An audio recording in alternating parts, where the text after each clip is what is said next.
China's having money problems too. Its provinces and local governments are out of cash. They need some debt relief and they need it fast. Now, this story came out a few days ago. Officials from indebted regions were in Beijing. They were from two provinces, Liaoning and Hebei, along with representatives from the city of Tianjin. They participated in a series of crisis meetings. Leading bankers from state-owned banks were also present. In these meetings, local government officials made some requests to the bankers. They wanted their debt payments renegotiated. They wanted their loans to be restructured and refinanced. Basically, they were looking for ways to avoid a potential default. And this risk of default is real. China's local governments face a mountain of debt. Do you know how much money they owe? A whopping $13 trillion. This is according to Goldman Sachs. The IMF has a different estimate, the International Monetary Fund. They say Chinese local governments owe anywhere between $7 and $11 trillion. This year alone, loans worth $400 billion need to be settled. So the clock is ticking, and it has been like that for a while. But Beijing has been reluctant to deal with this problem until it became too big to ignore. So last year, Beijing dispatched a team of experts. They traveled to the provinces, 10 provinces and cities, the weakest of the lot financially. And these experts went over their books and reported their findings to Beijing. Then last week, the Chinese premier spoke. He promised to take action. We will develop government debt management mechanisms that meet the needs of high-quality development. We will enhance our capacity for preventing and controlling financial risks.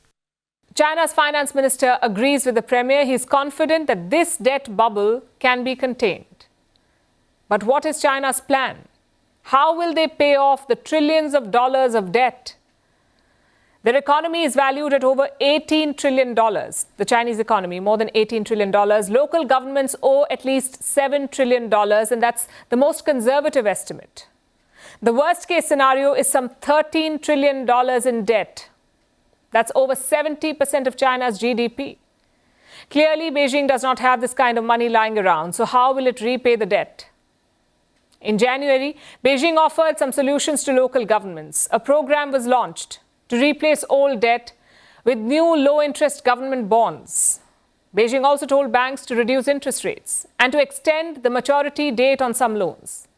So Beijing is trying to buy time, basically. It is dealing with the debt by cleaning up the books and by delaying the repayments.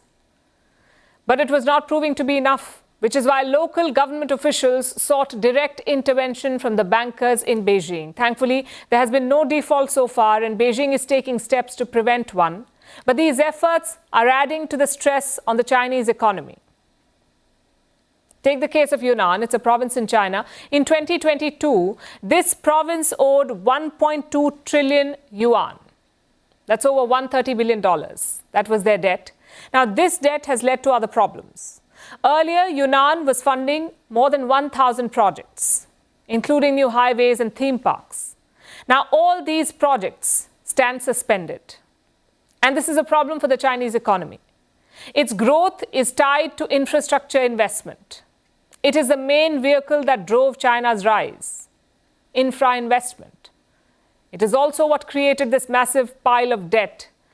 When the economy was booming, China encouraged local governments to take loans and build more infrastructure, even when they did not need it. This debt fueled a rapid expansion of China's economy, but today it has become the country's biggest liability.